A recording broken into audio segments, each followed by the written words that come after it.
దీనివల్ల పట్టణ ప్రగతి పేరుతోటి పట్టణంలో ఉన్నటువంటి చెత్త చెదారం తీసుకొచ్చి పాత కొత్తలో పడేసి పాత కొత్తడను మాత్రం ప్రగతి లేకుండా ఒక దుర్గంధమైన పాత కొత్తడం లాగా దీన్ని తయారు చేస్తున్నారు మున్సిపల్ అధికారులు. అట్లాగే వాస్తవానికి డంపింగ్ యార్డ్కి కావాల్సినటువంటి స్థలం కూడా ఇక్కడ లేదు. కేవలం ఒక 3 ఎకరాల స్థలంలో మాత్రమే ఇవాళ డంపింగ్ యార్డ్ పేరుతోటి మున్సిపాలిటీలో ఉన్న చెత్త అంతా తీసుకొచ్చి ఇక్కడ పడేయడం వల్ల స్థానికులు చాలా తీవ్రమైన ఇబ్బందులు పడుతున్నారు. కనీసం ఈ మున్సిపాలిటీలో అన్ని వార్డుల్లో ఉన్నటువంటి చెత్తని తీసి పడేయాలంటే కనీసం 30 ఎకరాల స్థలం అవసరం.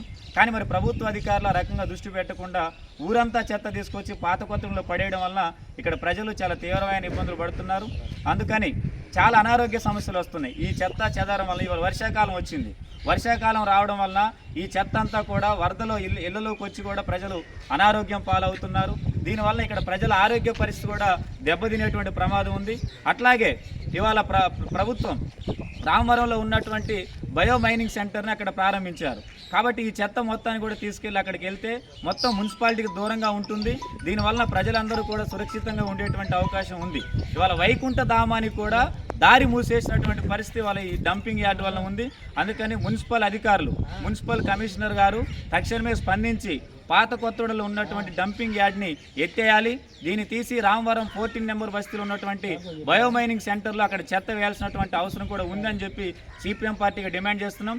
ఇక్కడ ప్రజల ప్రాణాలని, ప్రజల ఆరోగ్యాన్ని, ఈ ప్రాంత శుభ్రతని దృష్టిలో పెట్టుకోవాలని చెప్పేసి కూడా డిమాండ్ చేస్తున్నాం. పట్టణ ప్రగతి అని అంటే కేవలం మిగతా వార్డుల ప్రగతి కాదు.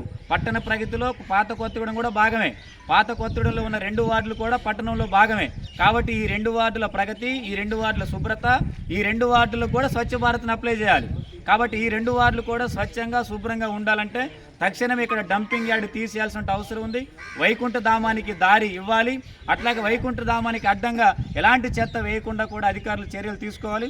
పూర్తిగా పాత కొత్తగూడెంలో ఉన్న డంపింగ్ యార్డ్ని పూర్తిగా ఎత్తివేయాలని చెప్పేసి ఇక్కడ ప్రజలు కూడా కోరుకుంటున్నారు. కాబట్టి ప్రజల ఆరోగ్యాన్ని, ప్రజల ప్రాణాలను దృష్టిలో పెట్టుకొని మున్సిపల్ అధికారులు కూడా అట్లాగే ప్రభుత్వం తక్షణమే స్పందించి ఈ డంపింగ్ యార్డ్ని ఎత్తివేయాలని చెప్పి సిపిఎం పార్టీగా మేము డిమాండ్ చేస్తున్నాం.